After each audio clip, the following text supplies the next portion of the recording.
걸을 수 있습니까? 귀가 있지만 우리의 간절한 기도를 들어줄 수 있습니까?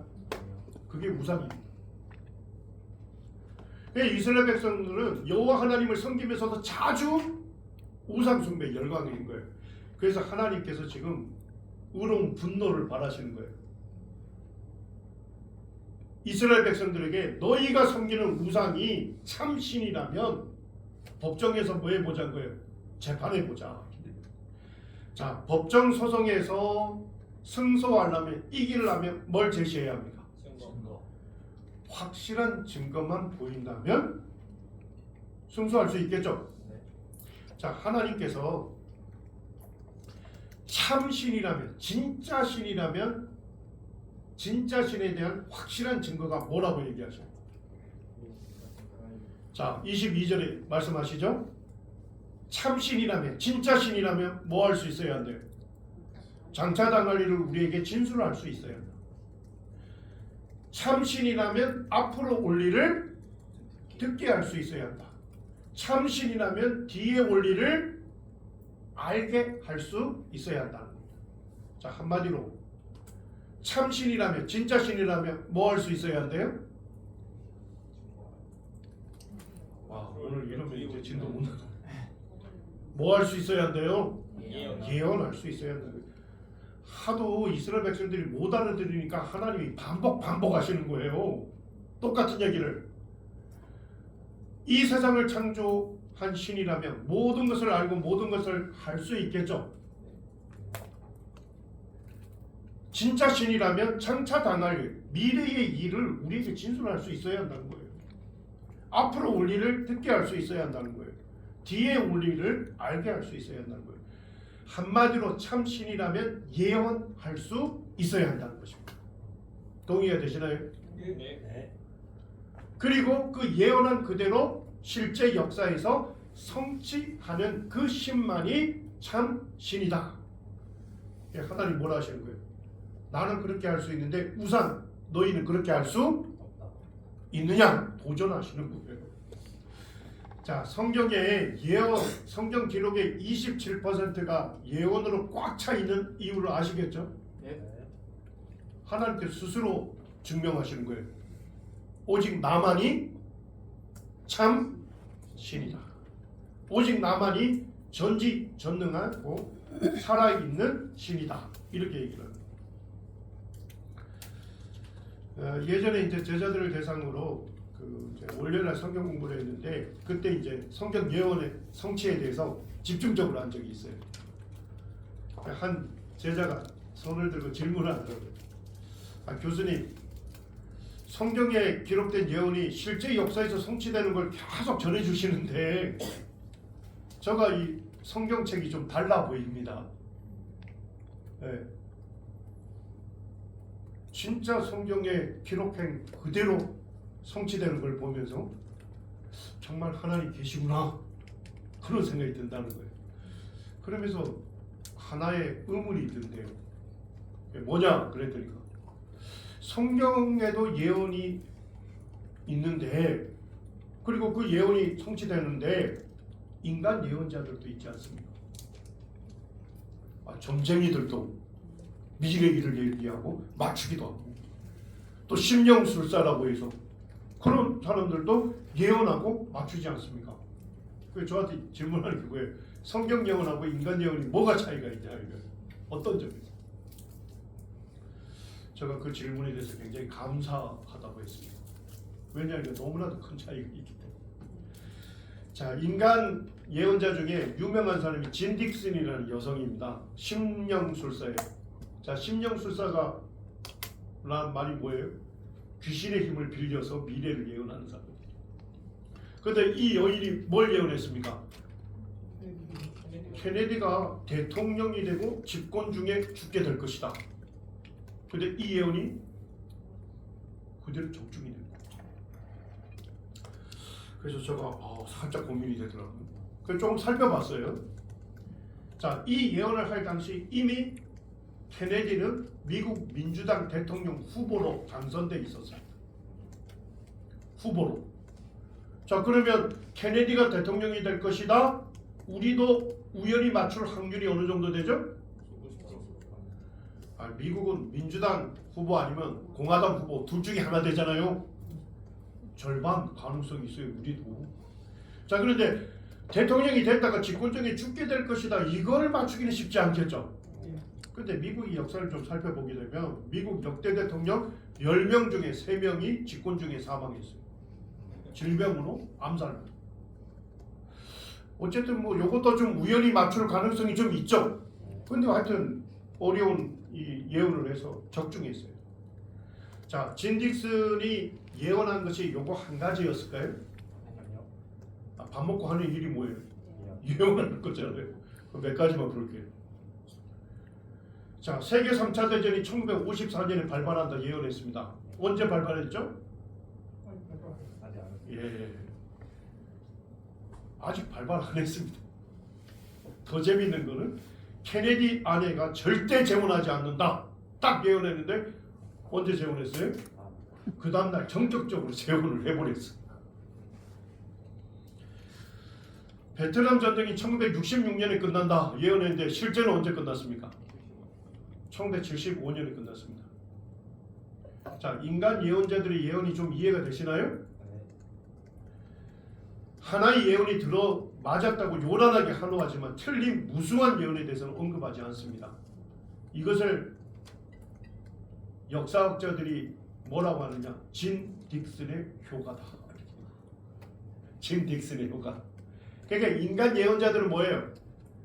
우연히 맞출 가능성이 높은 거 한 가지 맞춰가지고 굉장히 주목받고 명성을 얻지만 실제 그들이 말한 예언은 뭐예요? 다 틀린 예언. 자, 그런데 성경에 기록된 구체적인 예언이 몇 가지가 틀리면 하나님 믿기가 어렵습니까? 몇 가지가 틀리면? 그렇습니다. 칼날 위에 서 있는 거예요. 성경의 수많은 예언 중에 한 예언이 실제 역사적으로 완전히 틀렸다 하는 것만 입증이 된다면 하나님 실업자 되시는 거예요. 자, 성경 예언 살펴보겠습니다. 에스겔 26장에 보면 두로 멸망에 대한 예언이 기록되어 있습니다. 두로는 어디에 있는지 아시나요? 성경에 두로가 꽤 등장하죠. 자, 이스라엘이 여기에 있습니다. 이렇게. 자, 그 위에 두로가 있습니다. 자, 페니키아 제국이 이렇게 있었어요. 페니키아 제국의 도시국가 중에 가장 강력한 도시국가가 어디였습니까? 두로였어요. 자, 두로에는 본토도 있었지만 섬이 있었습니다. 섬. 거기에서 배를 건축하는 조선업이 발달되어 있어요. 자, 그러니까 튼튼하고 큰 배를 만드니까 뭐 하기가 좋아요? 무역하기가 좋잖아요.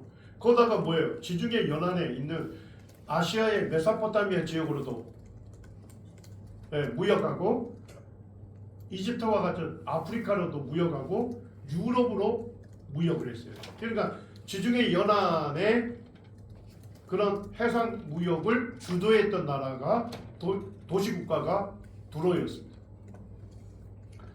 자, 그렇게 해서 조선의 발달해서 해상 무역을 용성하게 하니까 뭘 많이 벌었을까요?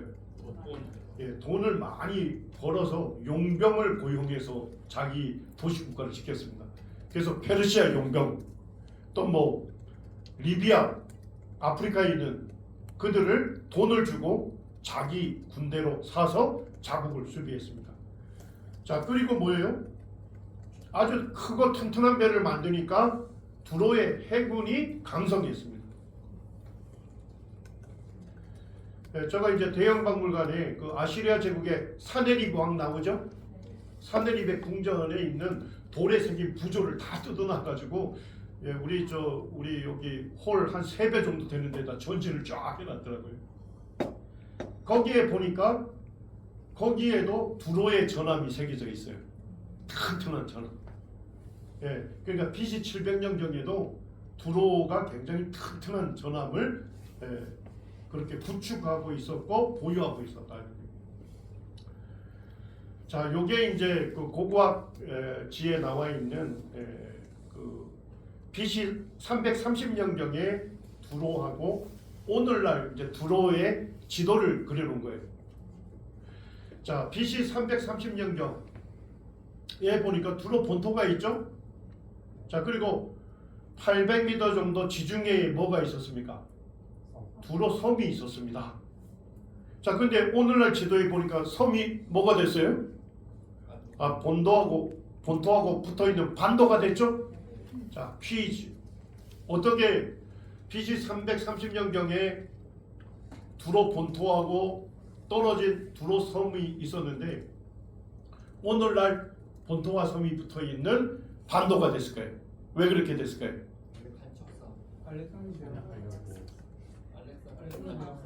성경 예언 때문에 그래요. 예언이 성취되면서 반도가 되었어요. 자, 일단 그걸 살펴보겠습니다.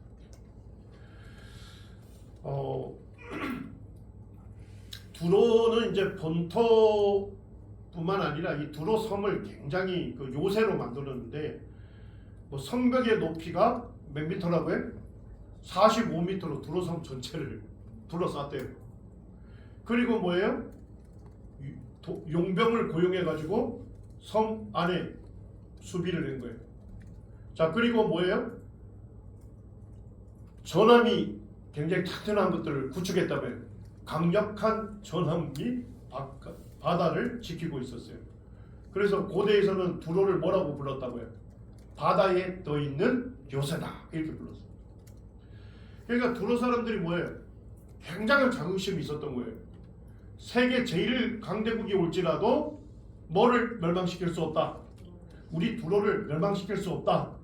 근데 그 자긍심이 지나쳐서 교만하게 됐는데 그 교만이 하늘에까지 찔렀어요. 자, 누구도 우리 두로를 멸망시킬 수 없다. 하나님도. 예, 그래서 에스겔 28장 2절에 하나님께서 이렇게 말씀하십니다.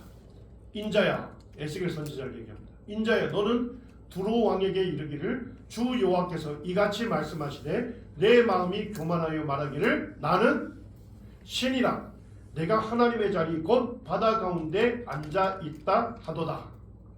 내 마음이 하나님의 마음 같을 체할지라도 너는 누구다? 사람이요 너는 뭐가 아니다? 신이 아니다. 자, 하나님은 교만한 자를 어떻게 하십니까? 대적하십니다. 그런데 겸손한 자는요 하나님께서 은혜를 베푸십니다. 그래서 이 교만한 지금 두로의 멸망을 선언하고 있는 것입니다. 예언하고 있는 거예요.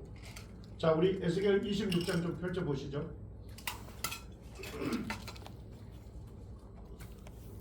네, 제가 어제 조금 슬라이드를 살짝 바꿨어요. 네, 26장 전체를 살펴보는 게 좋을 것 같아서. 자, 성경의 예언을 기록할 때는요 항상 그 예언한 연대를 할 수 있도록 예언하셨어요. 자, 이거 왜 중요할까요?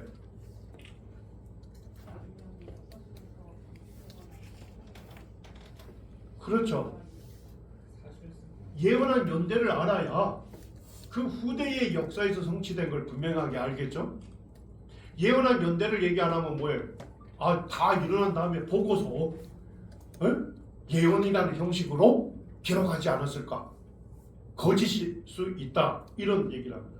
근데 성경에 예언을 할 때는 하나님께서 예언의 연대를 알 수 있게 했습니다. 자, 1절에 보니까 언제 예언하셨대요? 11째 해 어느 달 초하루에 여호와의 말씀이 내게 임하여 이르시되 이렇게 되어 있습니다. 자, 우리 에스겔서를 읽어보면요 뭐 그런 게 나옵니다. 6째 해, 8째 해, 10째 해, 11째 해 이렇게 나와요. 근데 이게 뭘 기준으로 11년이라고 하지? 이거 잘 모르잖아요. 그죠? 네, 먼저 이제 예시를 써놨어요. 에스겔 1장 2절 보세요. 자, 에스겔 1장 2절 보이시나요? 자, 1장 2절 같이 읽겠습니다. 시작. 요야긴 왕이 사로잡힌 지 5년 그달 초다세라. 요야긴 왕이 사로잡힌 지 5년이 나오죠. 다섯째 해. 그 다음부터는 그 앞에 거 빼고 여섯째 해, 여덟째 해, 열째 해, 뭐 이런 식으로 쭉 이야기가 전개됩니다. 자, 우리 유다 왕국이 바벨론에 의해서 3번 침공당했죠. 그러면서 바벨론 포로 몇 번이 이루어지죠? 3번이 이루어지죠. 자, 첫 번째가 BC 605년. 그때 왕족이나 귀족의 자제들이 끌려가요. 다니엘과 세 친구들은. 자, 2차 침공 때요. 597년이죠. 그때 누가 끌려갑니까? 일단은 왕이 끌려가. 요야긴 왕이 포로로 잡혀가요. 그리고 에스겔 선지자도 갑니다. 그리고 에스겔 선지자는 바벨론에서 선지자로 일합니다. 자, 이해가 되시죠? 그러니까 요야긴 왕이 바벨론으로 사로잡힌 간 그 해부터 쭉 전개가 되는 거예요. 그래서 에스겔서에서 뭐 여섯째 해, 여덟째 해 이렇게 나오면 무슨 의미인지 아시겠죠? 요야긴 왕이 바벨론에 사로잡혀 간 그때로부터 여섯째 해, 그때로부터 11째 해 이렇게 된 거예요. 자, 그러면 26장 1절에 11째 해는 몇 년이 될까요? BC 597년에서 11년 빼면 되죠? BC 586년. 그때 무슨 일이 있었어요? 예루살렘과 하나님의 성전이 파괴가 됐어요. 멸망했어요. 맞습니까? 자, 그래서 2절과도 잘 맞아떨어지죠? 인자야 두로가 예루살렘에 관하여 이르기를 아하 만민의 문이 깨져서 내게로 돌아왔도다. 그가 황폐하였으니. 그는 누구예요? 그건 누구예요? 예루살렘이 황폐하였으니 내가 두로가 충만함을 얻으리라 하였도다. 자, 뭔 얘기예요? 지중해 연안의 무역을 누구하고 누가 경쟁했다는 거예요? 두로하고 유다 왕국이 경쟁했던 거예요. 자, 그런데 BC 586년에 느부갓네살 왕이 와서 어떻게 해요? 예루살렘 파괴하고 하나님의 성전 불태우면서 유다 왕국의 문을 닫아버렸어요. 맞죠? 그리고 유대인들을 전부 바벨론의 포로로 끌고 갔습니다. 지금 그 일을 얘기하는 거예요. 그걸 보면서 지금 두로가 뭐하고 있어요? 고소해요. 예루살렘이 황폐해졌다.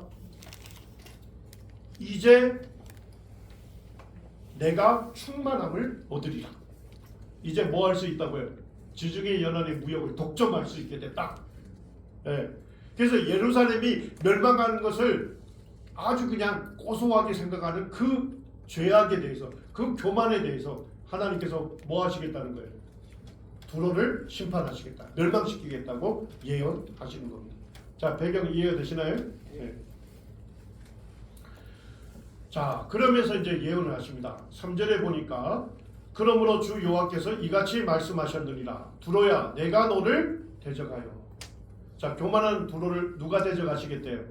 하나님께서 대적하여 바다가 그 파도로 굽이침같이 여러 민족들이 와서 너를 치게 하리니. 자, 성도님들, 파도가 한번 딱 치면 끝나나요?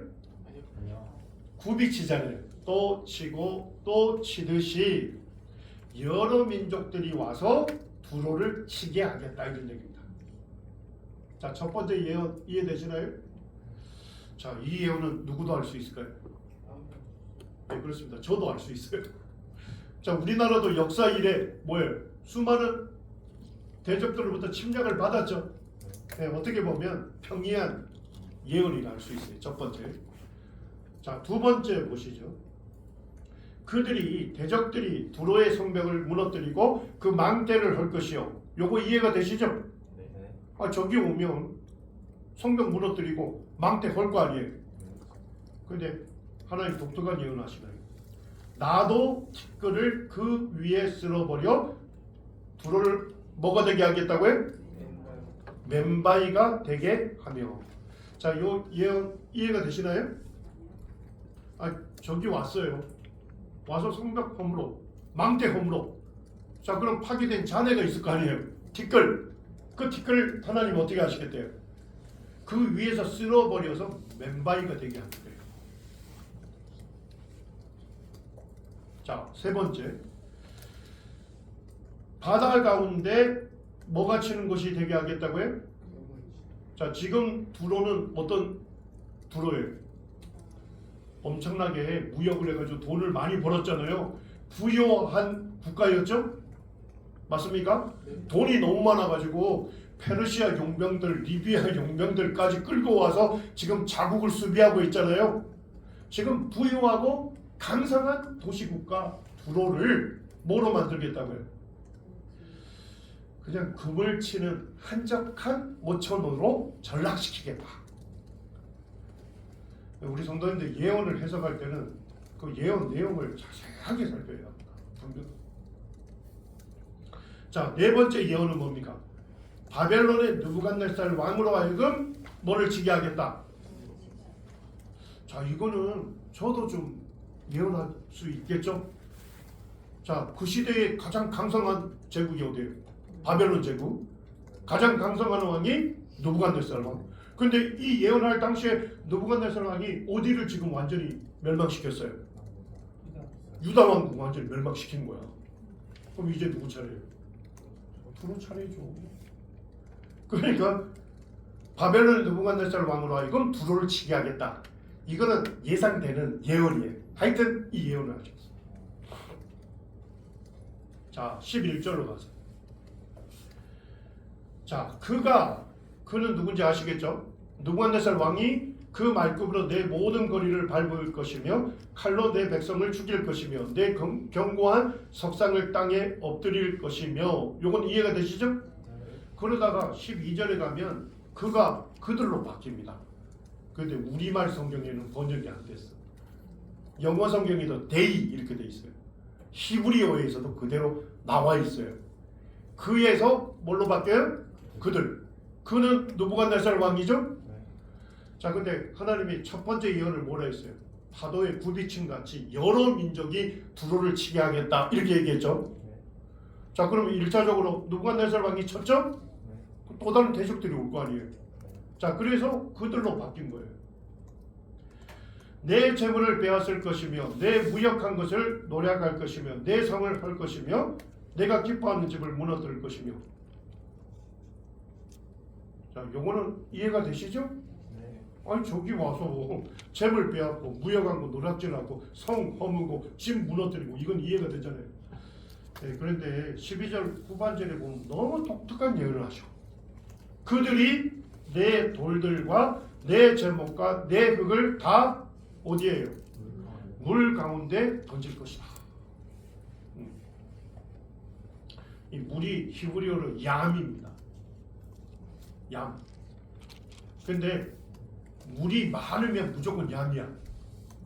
자, 뭔 얘기예요? 호수도 얌, 바다도 얌. 이런 얘기. 자, 어쨌든 저기 와서 막 부서뜨릴 거 아니에요. 그 돌들 제목이 뭐예요? 나무들, 흙들을 전부 물 가운데 뭐 한다고요? 쏟아 붓는다. 이렇게 예언하고요. 자, 14절 보세요. 너로 내 맨바위가 되게 한즉 내가 두로가 어떤 곳이 된다고요? 금을 말리는 곳이 되고 다시는 뭐하지 못한다. 자, 뭔 얘기예요? 다시는 지금처럼 부유하고 강성한 국가로는 다시 건축되지 않는다. 그물이나 말리는 고기 잡는 어부들이 사는 한적한 어촌으로 전락시키겠다. 자, 누구의 이름으로요? 나 여호와가 말하였습니다. 주 여호와의 말씀입니다. 자, 이제 성경 예언 패턴이 쭉 보이시나요? 구약 성경에 하나의 패턴이 보인다 있죠. 하나님께서 예언을 하시고요. 마지막에 나 여호와가 말하였습니다. 주 여호와의 말씀이니라. 하나님께서 자신의 이름을 서명하시고 이 예언 성취시키겠다 이렇게 얘기합니다.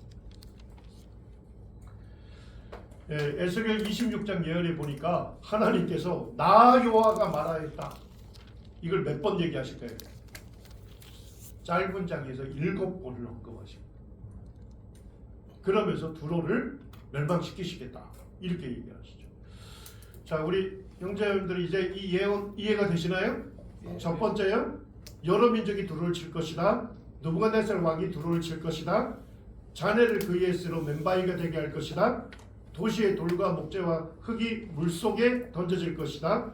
도시가 다시는 강성하고 부유한 도시로 건축되지 못할 것이다.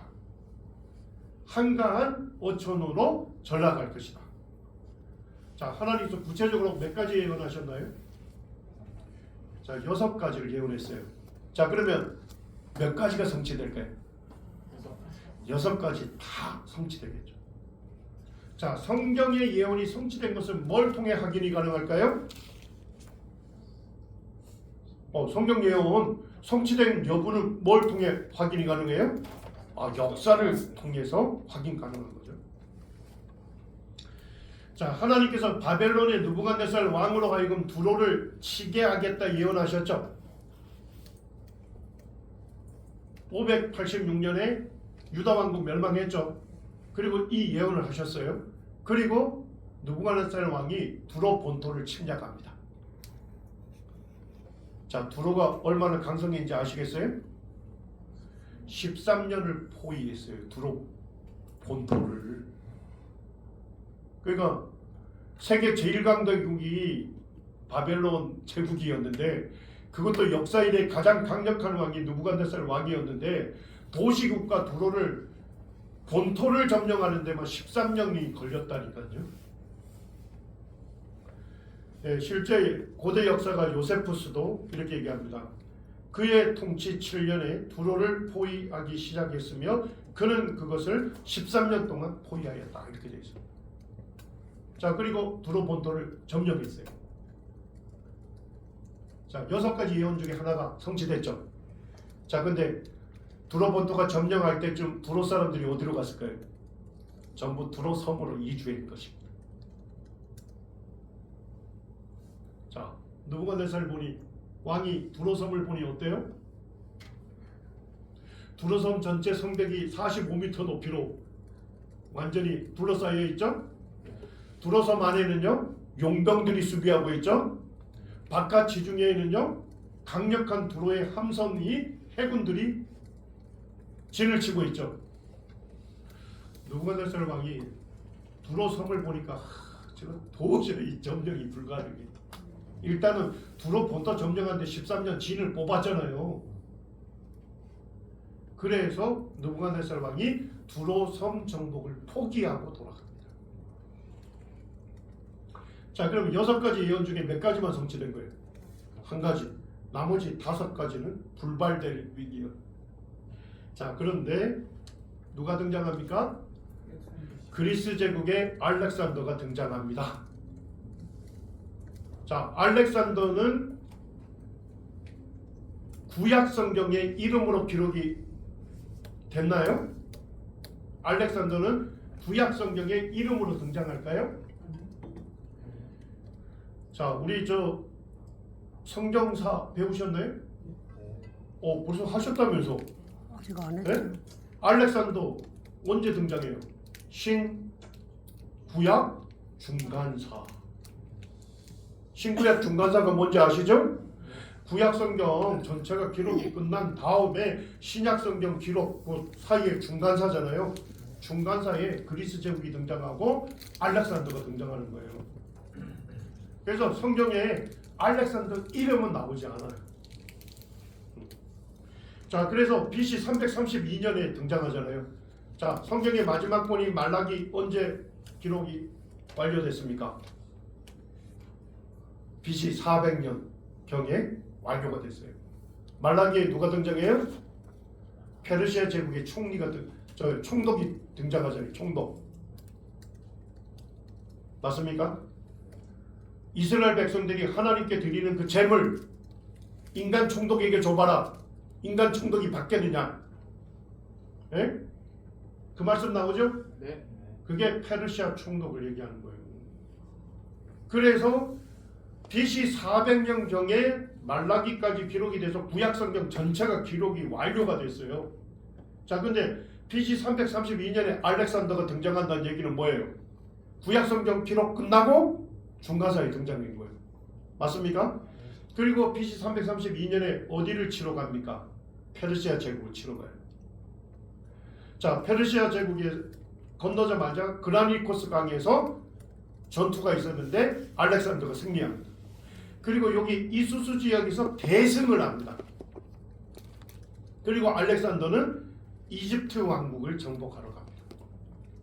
자, 그러면 여기에서 이집트 왕국을 가려면 어디 거쳐야 돼요? 페니키아 제국의 도시 국가들을 거쳐야 돼요.